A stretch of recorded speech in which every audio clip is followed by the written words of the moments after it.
إن الحمد لله نحمده ونستعينه ونستغفره ونؤمن به ونتوكل عليه ونعوذ بالله من شرور أنفسنا ومن سيئات أعمالنا من يهده الله فلا مضل له ومن يضلله فلا هادي له وأشهد أن لا إله إلا الله وحده لا شريك له وأشهد أن محمدا عبده ورسوله أرسله بالحق بشيرا ونذيرا يا أيها الذين آمنوا اتقوا الله حق تقاته ولا تموتن إلا وأنتم مسلمون يا أيها الناس اتقوا ربكم الذي خلقكم من نفس واحدة وخلق منها زوجها وبث منهما رجالا كثيرا ونساء واتقوا الله الذي تساءلون به والأرحام إن الله كان عليكم رقيبا يا أيها الذين آمنوا اتقوا الله وقولوا قولا سديدا يصلح لكم أعمالكم ويغفر لكم ذنوبكم ومن يطع الله ورسوله فقد فاز فوزا عظيما. أما بعد فإن خير الحديث كتاب الله وخير الهدي هدي محمد صلى الله عليه وسلم وشر الأمور محدثاتها وكل محدثة بدعة وكل بدعة ضلالة وكل ضلالة في النار. فقد قال الله تبارك وتعالى في كلامه المجيد وفرقانه الحميد: أعوذ بالله من الشيطان الرجيم بسم الله الرحمن الرحيم قاف والقرآن المجيد بل عجبوا أن جاءهم منذر منهم فقال الكافرون هذا شيء عجيب أئذا متنا وكنا ترابا ذلك رجع بعيد قد علمنا ما تنقص الأرض منهم وعندنا كتاب حفيظ إلى آخر السورة. وقال تعالى أيضا في موضع آخر: أعوذ بالله من الشيطان الرجيم بسم الله الرحمن الرحيم اقرأ باسم ربك الذي خلق الإنسان من علق اقرأ وربك الأكرم الذي علم بالقلم علم الإنسان ما لم يعلم. وقال تعالى أيضا: فاعلم أنه لا إله إلا الله. وقال رسول الله صلى الله عليه وسلم: طلب العلم فريضة على كل مسلم. সর্বপ্রথম প্রশংসা এবং কৃতজ্ঞতা জ্ঞাপন করছি আল্লাহ সুবহানাহু ওয়া তাআলার জন্য, যিনি আমাদের চারপাশে বসবাসরত থাকা অনেক মানুষের মধ্যে থেকে আমাদেরকে বাছাই করে নির্বাচন করে পছন্দ করে এই সালাফি জামে মসজিদে পবিত্র জুমা দিবসের খুতবা এবং পবিত্র জুমা দিবসের 2 রাকাত ফরজ সালাত পড়ার উদ্দেশ্যে একত্রিত এবং সমবেত হওয়ার জন্য তৌফিক দান করেছেন। এই জন্য সকলেই অন্তরের অন্তঃস্থল থেকে তার প্রশংসা এবং কৃতজ্ঞতা জ্ঞাপন করি, বলি আলহামদুলিল্লাহ। অতঃপর সালাত এবং সালাম পাঠ করি, বর্ষণ করি এবং সালাত এবং সালাম বর্ষিত হোক পৃথিবীর শ্রেষ্ঠ মহামানব, শ্রেষ্ঠ নবী, শ্রেষ্ঠ রাসূল, সর্বশেষ নবী, সর্বশেষ রাসূল মুহাম্মদ বিন আব্দুল্লাহের উপর, যিনি তার উপরে অর্পিত দায়িত্ব যথাযথ প্রচার প্রসার করে গেছেন, আমানত রক্ষা করে গেছেন এবং উম্মতকে সরল পথের উপরে রেখে গেছেন। যে সরল পথের রাত্রিটিও দিনের মতো পরিচ্ছন্ন পরিষ্কার। এই প্রিয় নবী প্রিয় রাসূল মুহাম্মদ বিন আব্দুল্লাহের উপরে সালাত এবং সালাম বর্ষিত হোক। ইবাদতের উদ্দেশ্যে সওয়াব নেকির নিয়াতে বলি সাল্লাল্লাহু আলাইহি ওয়াসাল্লাম। সম্মানিত উপস্থিতি, আমরা আমাদের অনেকেরই অজান্তে 2024 পাড়ি দিয়ে 2025-এ পদার্পণ করেছি। আল্লাহ সুবহানাহু ওয়া তাআলা গত একটি বছর যে আমরা অতিবাহিত করেছি, যারা ভালো করতে পেরেছি আলহামদুলিল্লাহ বলবো সেই ভালো কাজের উপরে। আর আল্লাহর কাছে প্রার্থনা করব যে গত বছরটি যেভাবে সুন্দর সুষ্ঠুভাবে আল্লাহর ইবাদত তদীয় রাসূলের অনুসরণ করে কাটাতে যারা পেরেছি আলহামদুলিল্লাহ বলার পরে এই 2025টিও যেন আমরা আমাদের জীবনটাকে সুন্দরভাবে আল্লাহর আনুগত্যে রাসূলের আদর্শ অনুসরণের উপরে কাটাতে পারি, এই তৌফিক আমরা তারা কামনা করব। আর যারা গত বছরটি আল্লাহর ইবাদত রাসূলের আনুগত্য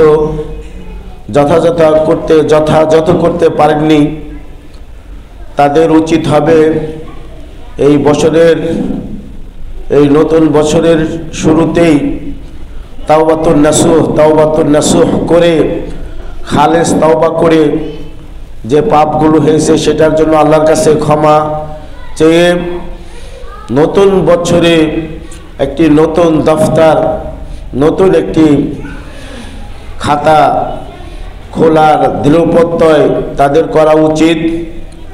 আল্লাহ সবাইকেই তৌফিক দান করুন, যারা ভালো করেছেন তাদেরকে ভালো করার, আর যারা ভালো করতে পারেন নাই তাদেরকে তওবা করে ভালো কাজ করার জন্য তৌফিক দান করেন, আল্লাহুম্মা আমিন।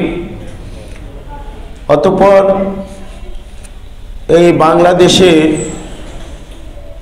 এবং অন্যান্য দেশে, মুসলিম দেশে অপসংস্কৃতি এগুলো ঢুকে গেছে। বিভিন্ন বক্তব্যে, মুহাদারাতে, খুতবাতে জাতিকে অনেক সতর্ক এবং সাবধান করা হয় যে ক্রিসমাস, খ্রিস্টানদের বড় দিন পালন করা এটা ঠিক নয়, বেদাতুন মুনকারা এবং জঘন্যতম একটি বেদাত। তারপরে মুসলিমরা যারা এটা করবে তারা এই খ্রিস্টানদের সাদৃশ্য রাখবে, অথচ প্রিয় নবী সাল্লাল্লাহু আলাইহি ওয়াসাল্লাম খুব কড়া ভাষায় সতর্ক এবং সাবধান করে গেছেন, মান তাশাব্বাহা বিকওমিন ফাহুয়া মিনহুম। যে ব্যক্তি যে সম্প্রদায়ের সাদৃশ্য রাখবে, তাদের যে ইবাদত, তাদের যে উপাসনা, তাদের যে কৃষ্টি কালচার, তাদের যে অপসংস্কৃতি, এগুলো সম্পাদনে তাদের সাদৃশ্য রাখবে, সে তাদের অন্তর্ভুক্ত হবে।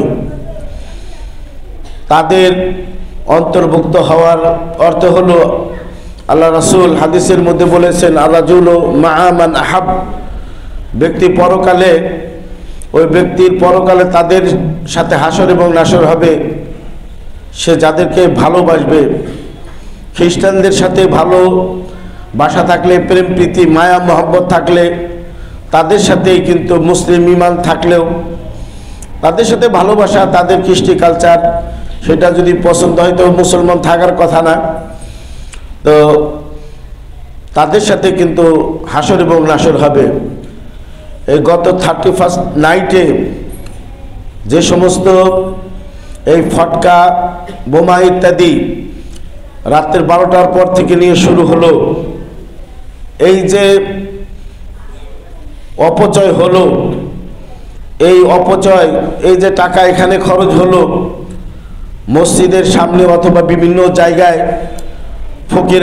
ফকিররা 2-4-5 টাকা চাইলে এবং তারা হাত বাড়ালে সেখানে আমাদের টাকা দিতে মায়া লাগে, মহব্বত লাগে, তাদেরকে টাকা পয়সা দিতে পারি না।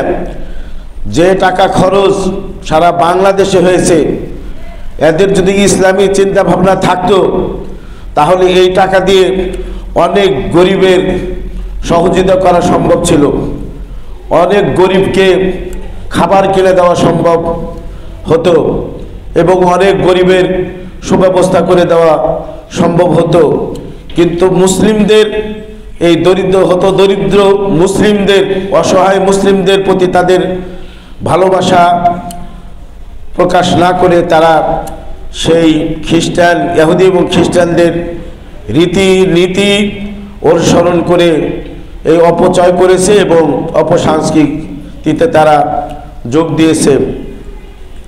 আল্লাহ রাসূল সাল্লাল্লাহু আলাইহি সাল্লাম একটি কথা এবং হাদিস বলেছেন যে খায়রুন নাসে মান তালা উমরুহু ওয়া হাসুনা আমালুহু, বলছে মানুষের মধ্যে সেই শ্রেষ্ঠ মানুষ, পৃথিবীর মধ্যে সেই শ্রেষ্ঠ মানুষ যে যার বয়স বৃদ্ধি হয়, তালা উমরুহু, তার ওমর বয়স লম্বা হয়, দীর্ঘ হয়, বেশি বয়স পায়, হাসুনা আমালুহু, পাশে পাশে তার আমল সুন্দর হয়, তার কর্ম সুন্দর হয়, দিনী কাজগুলো আমাল সালেহগুলো বেশি হয়, বৃদ্ধি পায়। এবং ওয়াশারুন নাসে মান তালা উমরুহু ওয়া কাসুরা সাইয়্যাতুহু, তো মানুষের মধ্যে জঘন্যতম নিকৃষ্ট সে মানুষ যার বয়স বেশি হয়, বেশি হওয়ার পাশাপাশি সেই বয়স বেশি হওয়ার অর্থ হলো যে তার আখেরাতমুখী চিন্তা হওয়া উচিত, আখেরাতের দিকে তার ধাপিত হওয়া উচিত।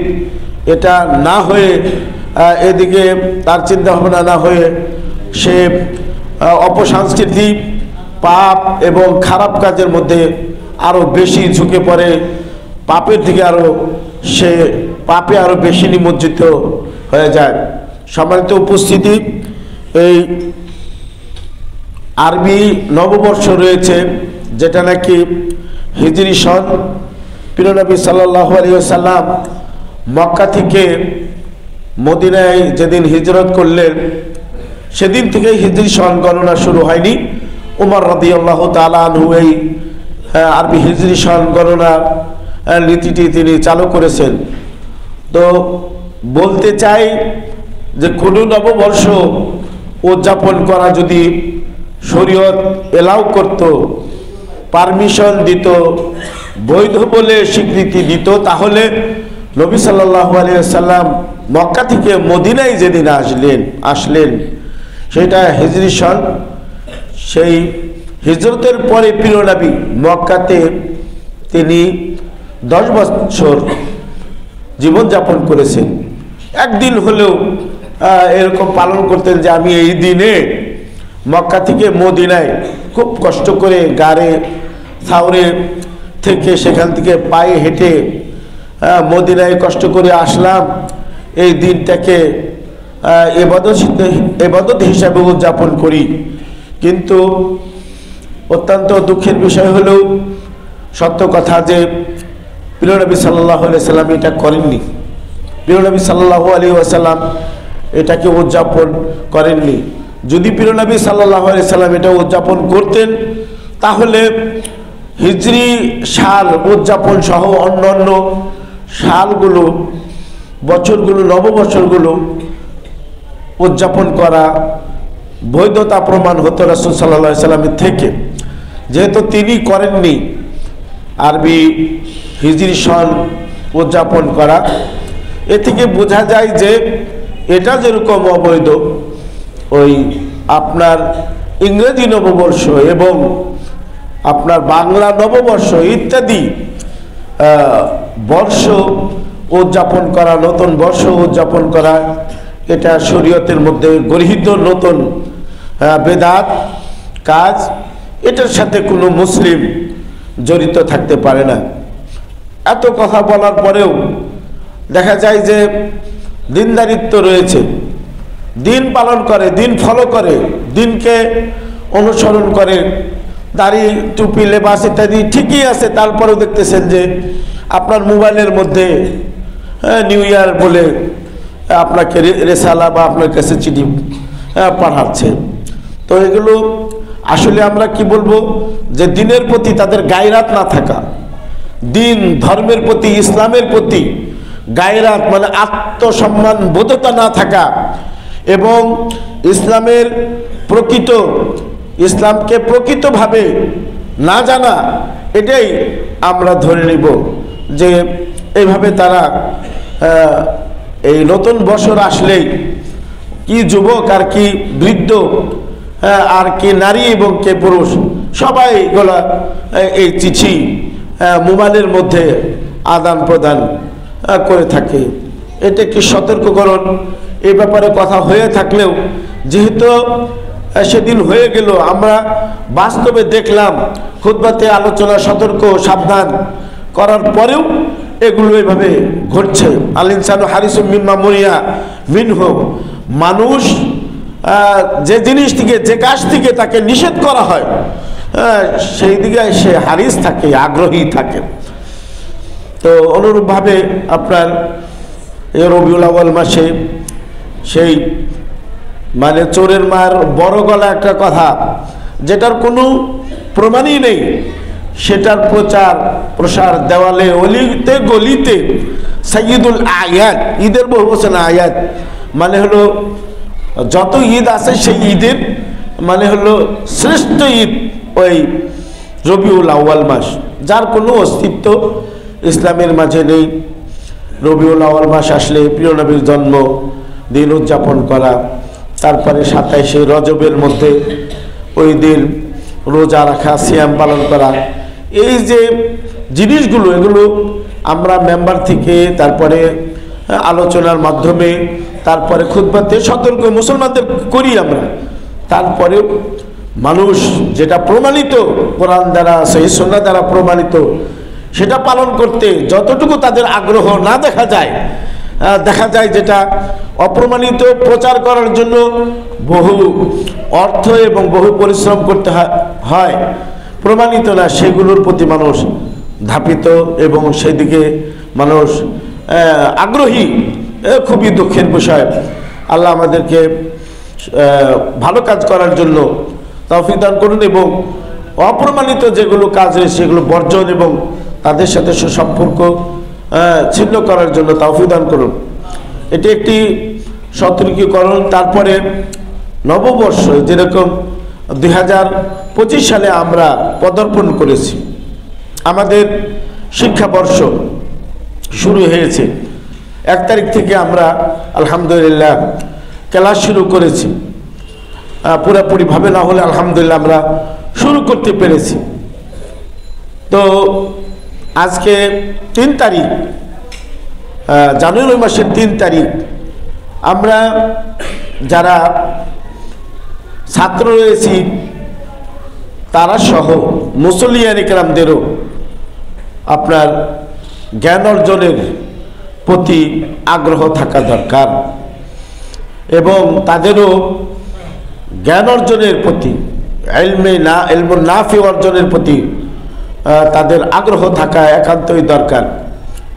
কারণ হলো আল্লাহ রাসূল সাল্লাল্লাহু আলাইহি ওয়াসাল্লাম হাদিসের মধ্যে বলেছেন যে মান খারাজা ফি তালাবিল ইলমি ফাহুয়া ফি সাবিলিল্লাহ, মান খারাজা ফি তালাবিল ইলমি ফাহুয়া ফি সাবিলিল্লাহ, যে এলেম অনুসন্ধানের জন্য বাড়ি থেকে বের হলো, ফি সাবিলিল্লাহ, সে আল্লাহর রাস্তায় থাকলো, আল্লাহর রাস্তায় হলো।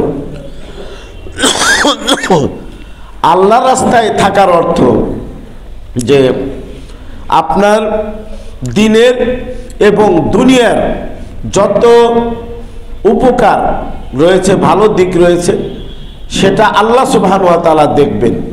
দিন এবং দুনিয়ার যত ভালো দিক রয়েছে সেটা আল্লাহ সুবহানাহু ওয়া তাআলা আপনার দেখবেন। আপনি এলেম অনুসন্ধানের জন্য বের হয়েছেন, আল্লাহর রাস্তায় রয়েছেন এই জন্য। আর দিন এবং দুনিয়ার যত অকল্যাণ রয়েছে, বিপদ আপদ মুসিবত যত যা রয়েছে, তা সব থেকে আল্লাহ সুবহানাহু ওয়া তাআলা আপনাকে হেফাজত করবেন। সালাফদের কেউ কেউ ইবনুল মুবারক, আব্দুল্লাহ ইবনে মুবারক মুহাদ্দিস কাবীর জিদ্দান, আমাদের ছাত্ররা আব্দুল্লাহ ইবনে মুবারক, আমাদের ছাত্র তোমরা অবশ্যই জানো। আব্দুল্লাহ মুবারক রাহিমাহুল্লাহ, তাকে একজন এসে বলছেন যে ইলা কাম সানা তাকতুবুল হাদিস, আর কত বছর হাদিস লিখবে? হাদিস তাদবিনুল হাদিস মানে হলো হাদিস লিখবে, রচনা করবে, কত বছর আর লিখবে? কয়জি ইলা নামুত, একবারে মৃত্যুর আগ পর্যন্ত, মৃত্যু আসার আগ পর্যন্ত আমি এই হাদিস লেখা কাজের মধ্যেই ব্যস্ত থাকবো। মৃত্যু আসার আগ পর্যন্ত আমি যে প্রিয় নবীর হাদিস লিখতেছি, এই হাদিস লেখার কাজেই আমি ব্যস্ত থাকব। সুবহানাল্লাহ। আবার সালাফদের কেউ কেউ উনি এখানে বলছেন যে কেন ই করবো না, যে মুআল্লিমু আন-নাস আল খায়রা, যারা মানুষকে কল্যাণ শিক্ষা দেয়, এদের উপরে ফেরেশতারা দোয়া করে, এদের জন্য ফেরেশতারা দোয়া করে, এবং যারা জ্ঞান অর্জন করে তাদের জন্য মান ফিস সামাওয়াতি ওয়াল আরদ, আসমান এবং জমিনে প্রাণবান যাদের মধ্যে প্রাণ আছে, একবারে দেখো দূরবীন দিয়ে কিছু মাখলুক দেখতে হয়, সৃষ্টি দেখতে হয়, তার মধ্যে প্রাণ আছে। এই মান ফিস সামাওয়াতি ওয়াল আরদ, আসমান এবং জমিনের মধ্যে যাদেরই প্রাণ আছে, হ্যাঁ, প্রাণবান যারা, আসমানে আছে ফেরেশতারা, অগণিত অসংখ্য ফেরেশতা, 70,000 ফেরেশতা প্রতিদিন বাইতুল মামুরে তওয়াফ করে।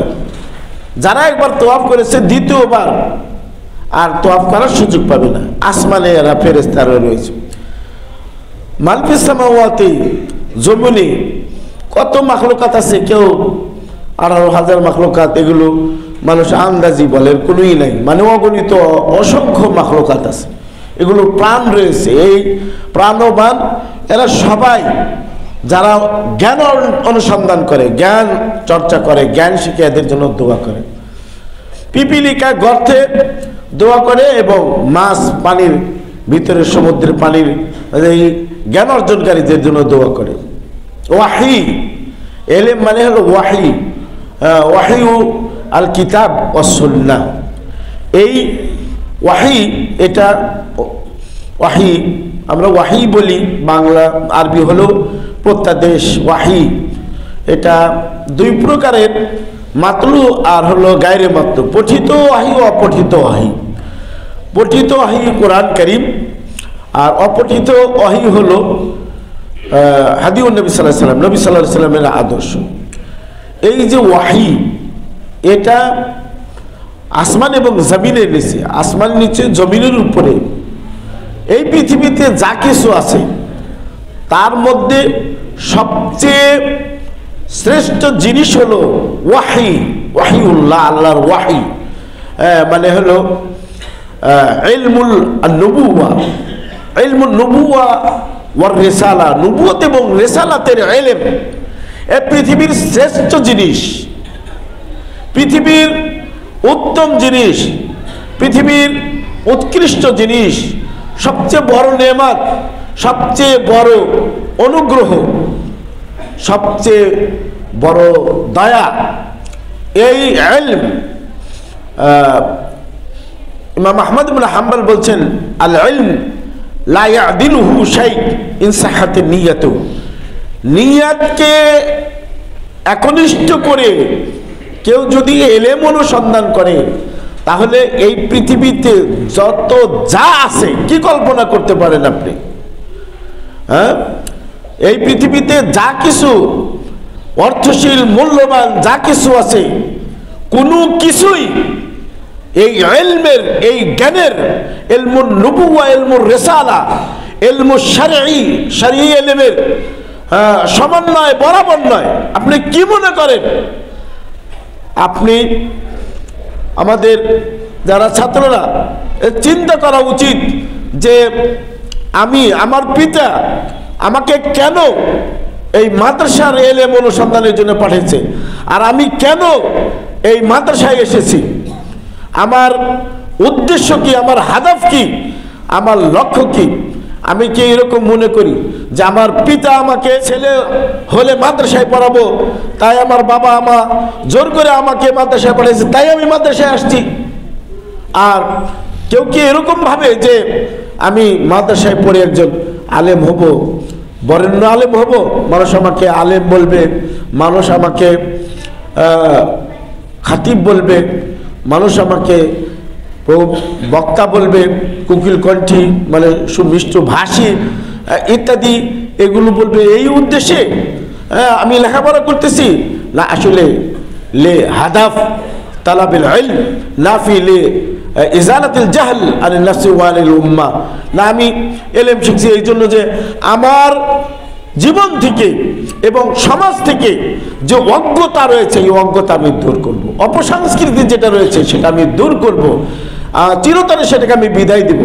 এই চিন্তা করে আমি ইলম শিক্ষা করতেছি। ইলম যেহেতু বললাম যে লা ইয়াদিলুহু শাই, এর বরাবর কোনো কিছু নেই, হ্যাঁ এর সমান কোনো কিছু নেই। এটা হলো ওয়াহি, ইলম হলো ওয়াহি, আল্লাহ রাব্বুল আলামিনের পক্ষ থেকে ওয়াহি। এই ওয়াহি এটা কিন্তু যেই সে আবার অর্জন করতে পারে না। আর আল্লাহ সুবহানাহু ওয়া তাআলা এই ওয়াহি যাকে তাকে, এই ওয়াহির ইলমুল ওয়াহি যাকে তাকে আল্লাহ সুবহানাহু ওয়া তাআলা দানও করেন না। যাকে তাকে অপাত্রে ইলম দিবে, কোরআনের জ্ঞান দিবে অপাত্রের মধ্যে, আর অপাত্রের মাঝে রাসূলের হাদিস তাকে শিক্ষা দিবে, এটাও কল্পনা করা যায় না। প্রিয় নবী সাল্লাল্লাহু আলাইহি সাল্লাম, হ্যাঁ নবী এবং রাসূল, তাদেরকে আল্লাহ রাব্বুল আলামিন আলম হাইসিয়া জালু রিসালাতাহু, আল্লাহ সুবহানাহু ওয়া তাআলা ভালো জানেন যে কোথায় তিনি তার রিসালাত রাখছেন, স্থাপন করতেছেন। তো এই ইলম এটা যেটা পৃথিবীর শ্রেষ্ঠ জিনিস, তাই এটার স্থানটাও, মাহরুলটাও, কলব যাকে আল্লাহ রাব্বুল আলামিন দিবেন সেটাও অত্যন্ত পবিত্র হতে হবে, সবচেয়ে উত্তম হৃদয় হতে হবে। হৃদয়ের মাঝে কোনো প্রকারের হৃদয়ের মাঝে যে সমস্ত মারাজ রয়েছে, হৃদয়ের মাঝে, অন্তরের মাঝে যে সমস্ত হৃদয়ের মাঝে যে সমস্ত আমরাদুল কুলুব রয়েছে, অন্তরের রোগ সমস্যা, এগুলো দূর করতে হবে। এই আমরাদুল কুলুবের মধ্যে অনেক রয়েছে, মারাদুল আশাক, মারাদুল নিফাক, তারপরে মারাদুল শুবহাত, তারপরে হলো শাহওয়াত ইত্যাদি যেগুলো রয়েছে। এই অন্তরকে পবিত্র করতে হবে। পৃথিবীর শ্রেষ্ঠ জিনিস গ্রহণ করতে হলো পৃথিবীর শ্রেষ্ঠ মানুষ, এই মানুষের মধ্যে একটি যে অন্তর মানে একটি ওই বলা হয়েছে মুদগা, মানে মাংসপিণ্ড রয়েছে। আল্লাহ রাসূল সাল্লাল্লাহু আলাইহি ওয়াসাল্লাম বলেছেন যে আলা ইন্না ফিল জাসাদি লামুদগাতান, যে মানুষের হৃদয়ের মাঝে একটি মুদগা মানে রক্ত পিণ্ড রয়েছে, মাংসপিণ্ড রয়েছে।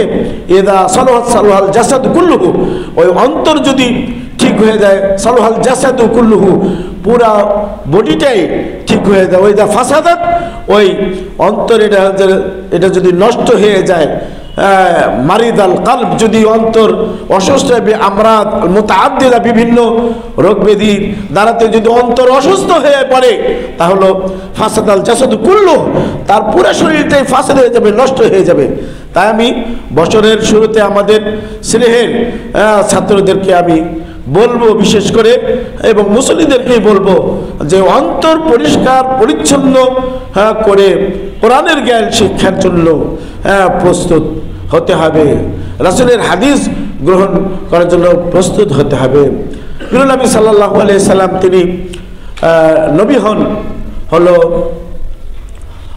আলা রাসি আল আরবাইন, মানে 40 বছরের মাথায় তাকে নবী বানানো হয়, তাকে রসুল বানানো হয়। গাড়ি হিরাতে তিনি যে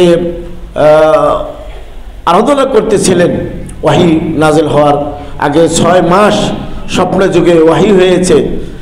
সেখানে সর্বপ্রথম যে ওয়াহি এসেছিল, তো এই কোরআন নাজিল হয়েছিল ওয়াহি।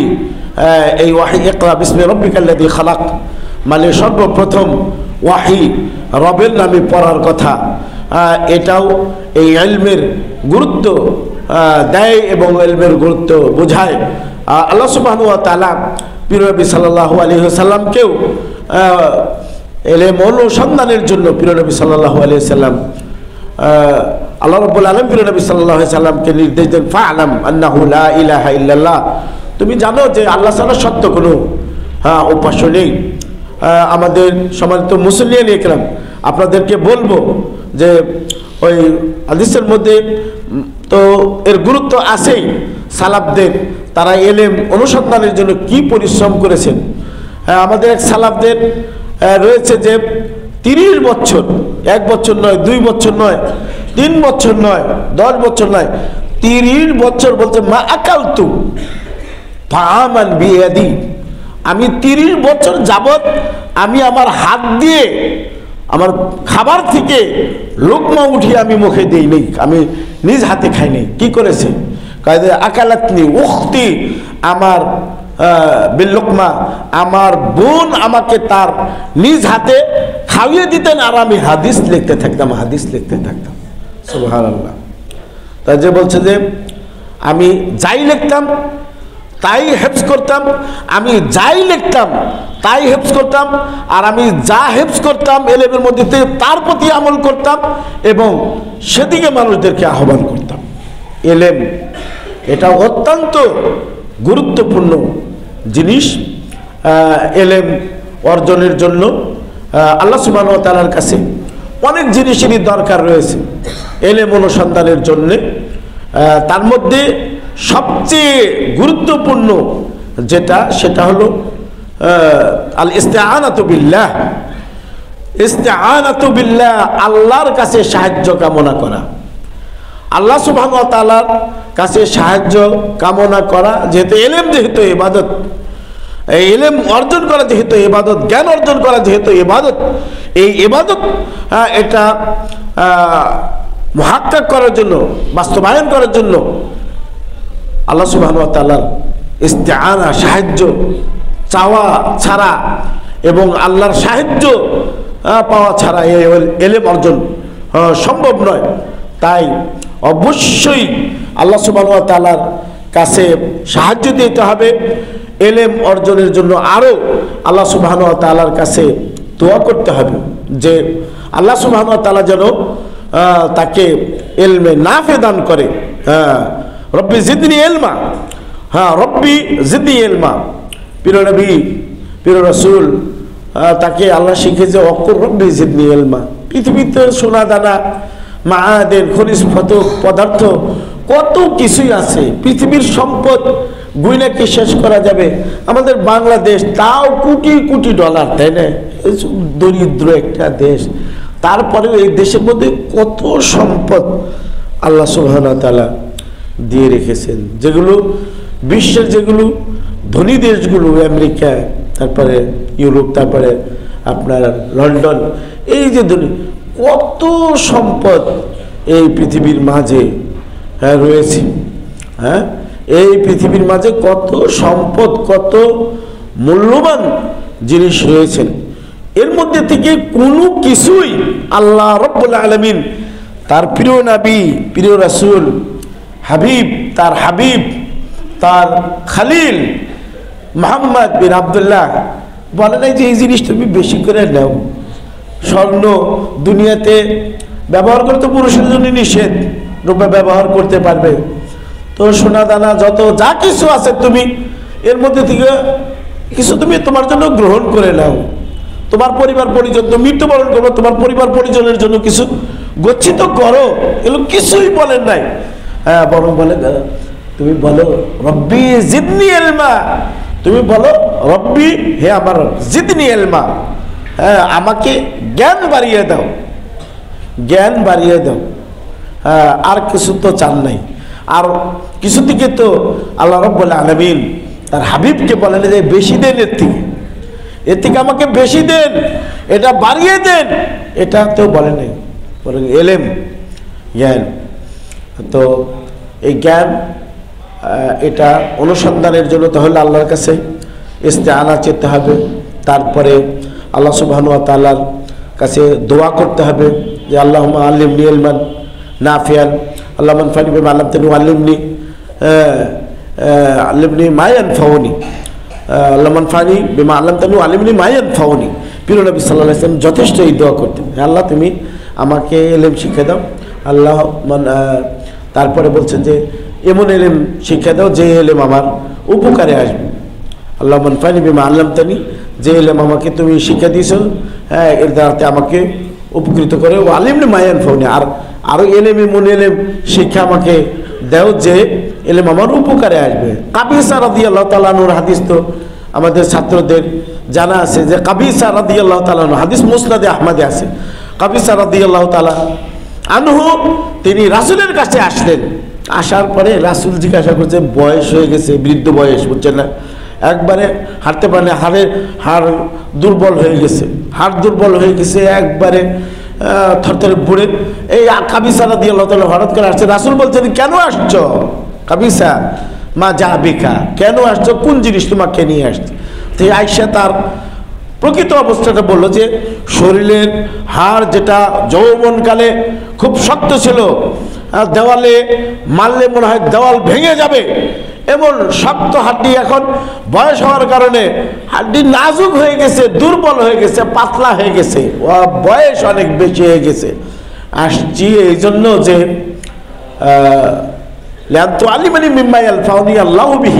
আমি আপনার কাছে এই জন্যই রাসূল আসছি, পয়সা চাওয়ার জন্য আসি নাই, টাকা চাওয়ার জন্য আসি নাই, দুনিয়ার কোনো ধনভাণ্ডার পাওয়ার আশায় লোভে লালসায় আমি আপনার কাছে আসি নাই, আসছি লিয়াতুআল্লিমানি মা ইয়ানফাউনি আল্লাহু বিহি, আপনি আমাকে এমন কিছু শিক্ষা দিবেন যেটা আমার উপকারে আসবে।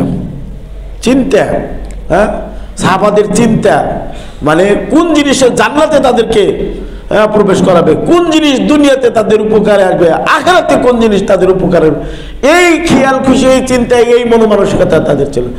আসছি এই জন্য যে এলেম শিক্ষা, এমন জ্ঞান শিক্ষা দেবেন যে জ্ঞান আমাকে উপকৃত করবে। আল্লাহু আকবার। তখন রাসূল বললেন যে ইয়া কাবিসা মা মারাতা বিশাজারিন ওয়াল হাজারিন ইল্লা ইস্তাগফারাল্লাহ, ইস্তাগফারাল্লাহ মানে হলো তুমি হে কাবিসা তোমার বাড়ি থেকে যখন বের হয়ে যত গাছপালা, লতা পাতা এবং বৃক্ষরাজি এবং পাথর, পাকা বাড়ি, কাঁচা বাড়ি যা তুমি অতিক্রম করে এসেছো, ইস্তাগফারা লাকাল্লাহ মানে এই সব জিনিস তোমার জন্য আল্লাহর কাছে ক্ষমা চেয়েছে। সুবহানাল্লাহ। হ্যাঁ, এই যে এলেম শিক্ষা করার জন্য আমাদের ছাত্ররা, এখানকার তো ছাত্র এখন কয়জন আছে অনাবাসিক ছাত্র, তাদের সংখ্যা কম, সব বিভিন্ন ডিস্ট্রিক্ট থেকে আসছে, বিভিন্ন ডিস্ট্রিক্ট থেকে এলেম অনুসন্ধানের জন্য আসছে। তারা এই হাদিসের মেসদাকের মধ্যে পড়বে, তারা এই হাদিসের সব পাবে ইনশাআল্লাহ।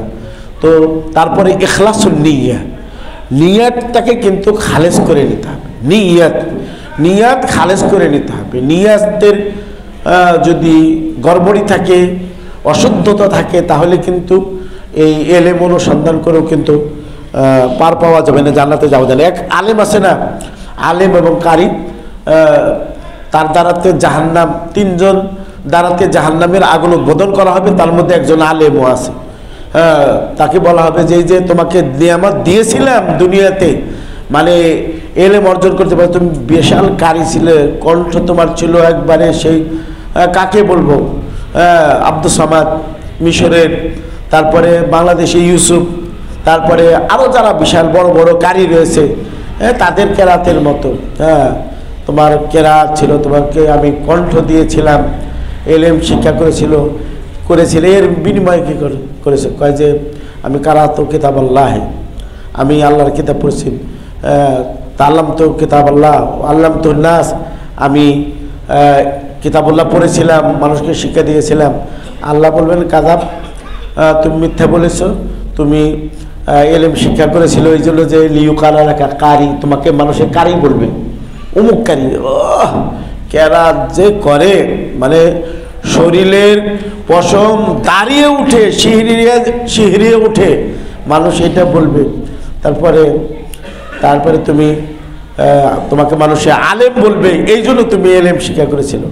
পরে ফেরেশতাদেরকে আদেশ দিবেন আল্লাহ তার ব্যাপারে, জাহান্নামে নিয়ে যাওয়ার জন্য আদেশ দিবেন। জাহান্নামে নিয়ে যাওয়া যাবে, পা দুইটা ধরবে, মুখের উপরে শেষরিয়ে নিয়ে জাহান্নামের মধ্যে নিক্ষেপ করবে। নাউজুবিল্লাহ মিন জালিক। আলেম রব্বানি হতে হবে, ইখলাস থাকতে হবে। আলেম রব্বানি হতে হবে, ইখলাস থাকতে হবে। তারপরে আখলাক, চরিত্রবান হতে হবে। রাসূলের যে চরিত্র, সেই চরিত্রবান হতে হবে। আখলাক রাদিলা যেগুলো রয়েছে সেগুলো বর্জন করতে হবে। তারপরে হলো বাদলুল জুহুদ, মানে হলো প্রচেষ্টা করতে হবে।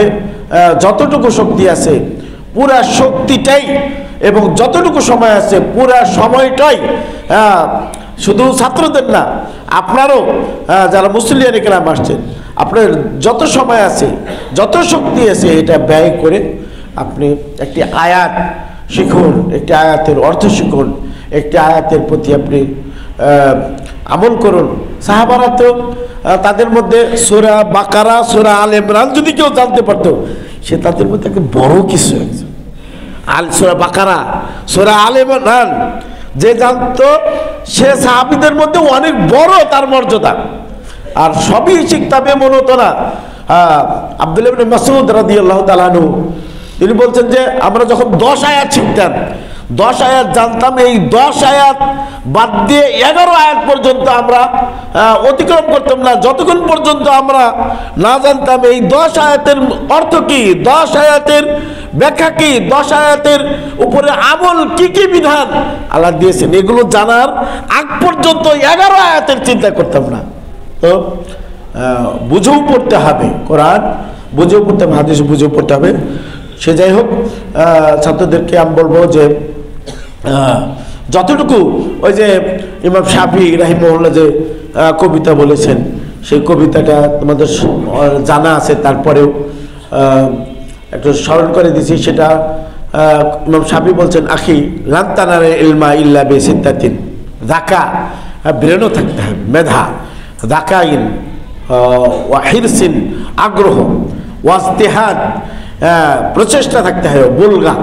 বুলগা মানে হলো যেটা কেবল মানে উমুর জরুরিয়া, মানে হলো প্রয়োজনীয় জিনিস, খাবারের মধ্যে থেকে, পোশাকের মধ্যে থেকে, তারপরে ঘুমের মধ্যে থেকে যতটুকু প্রয়োজন ততটুকু তুমি গ্রহণ করবে। তারপরে হলো ওয়া সোহবাত উস্তাদ ওয়া তুলু জামান, সোহবাত একজন উস্তাদ থাকতে হবে। বলছে যে কেউ যদি একাকী কিতাব পড়ে, একাকী এলেম অনুসন্ধানের জন্য ঢুকে, সে একাকী বেরিয়ে আসবে, মানে হলো সে কোনো কিছু অর্জন করতে পারবে না। একজন উস্তাদ অবশ্যই লাগবে, এবং বেদাতি উস্তাদ না, সুফি, তার পরবর্তীতে মুতাজিলি, জাহমি, রাফিজি এমন উস্তাদ না, একজন আহলুস সুন্নাহ ওয়াল জামাতের একজন দক্ষ আলেমের সোহবত লাগবে, মোলাজামাত। আবু হুরায়রা রাদিয়াল্লাহু তাআলা আনহু পেটে ভাতে রাসূলের কাছে পয়রা থাকতেন হাদিস সংগ্রহ করার জন্য। সুবহানাল্লাহ।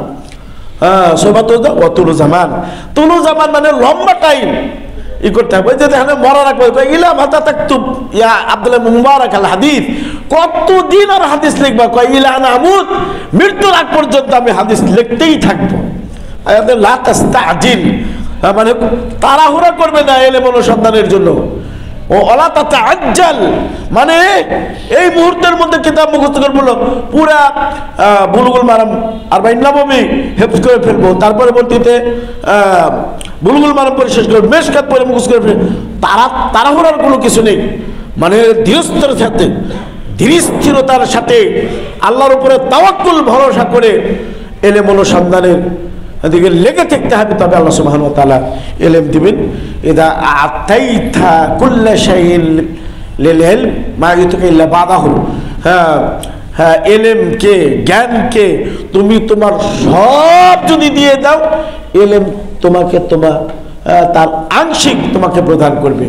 এগুলো সব মনে করে বছরের শুরুতে সকলেই, আমাদের ছাত্র সকলেই এই কোরআনের ইলমে নবুওয়া, ইলমুর রিসালা, ওয়াহিউন নবুওয়া রিসালা অর্জনের জন্য চেষ্টা করবেন।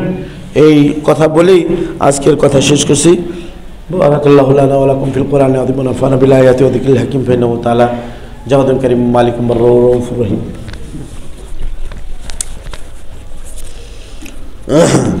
আলহামদুলিল্লাহি রাব্বিল আলামিন ওয়া সাল্লাতু ওয়া সালামু আলা রাসূলিল কারীম ওয়া আলা আলিহি ওয়া সাহবিহি আজমাইন। আম্মা বাদ। সম্মানিত উপস্থিতি, যে কথাগুলো বললাম তার প্রতি যেন আল্লাহ সুবহানাহু ওয়া তাআলা আমাকে আমল করার জন্য তৌফিক দান করেন, আপনাদেরকেও আমল করার জন্য তৌফিক দান করেন। আর কথা নয়, সানবিয়া প্রথম বর্ষের ছাত্র মারুফের বাবা মারা গেছেন। ইন্না লিল্লাহি ওয়া ইন্না ইলাইহি রাজিউন। দোয়া ও জানাজা রয়েছে, তার জন্য সকলেই দোয়া করবেন। আল্লাহ রাব্বুল আলামিন আমাদের এই মারুফ ছাত্রের পিতাকে যেন আল্লাহ ক্ষমা করেন, মাফ করে দেন, তাকে জান্নাতুল ফিরদাউস দান করেন। এই জানাজাও আছে। সুবহান রাব্বিকা বিল ইজ্জাতি আম্মা ইয়াসিফুন ওয়া সালামুন আলাল মুরসালিন আলহামদুলিল্লাহি রাব্বিল আলামিন। কুমুল সালাত আইয়ুহাল মুসাল্লুন।